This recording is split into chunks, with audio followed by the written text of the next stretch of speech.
আমরা অনেকেই রেস্টুরেন্টের মতো কোল্ড কফি বানাতে পারি না। এরকম ক্রিমি, সফট অ্যান্ড ফমি হয় না। যার জন্য আমি আমার রেসিপিটা শেয়ার করছি।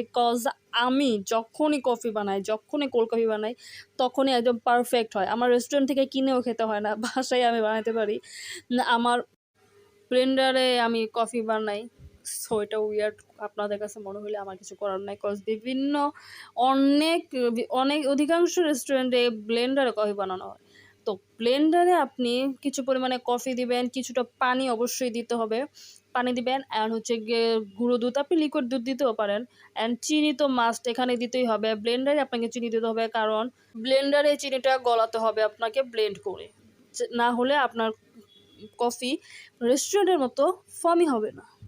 এরপর কিছু পরিমাণে বরফ দিবেন। বরফটা খুবই মাস্ট, এটা দিতেই হবে, খুবই ইম্পর্ট্যান্ট ইনগ্রিডিয়েন্ট হচ্ছে গিয়ে কোল্ড কফির জন্য। বরফ দিবেন, বরফটা হচ্ছে গিয়ে ব্লেন্ডারে ব্লেন্ড করতে হবে, না হলে কফিটা রেস্টুরেন্টের মতো ফমি হবে। অ্যান্ড দেন নাও আপনার কফি সম্পূর্ণভাবে রেডি। রেস্টুরেন্টের স্টাইলে, টেস্টের দিক থেকে, সব দিক থেকে পারফেক্ট। কফি বানানোর চক্করে আমার পড়ার টেবিল কী হয়েছে দেখুন। আর আপনি ভুলবশত পড়ার টেবিলে নিয়েন না।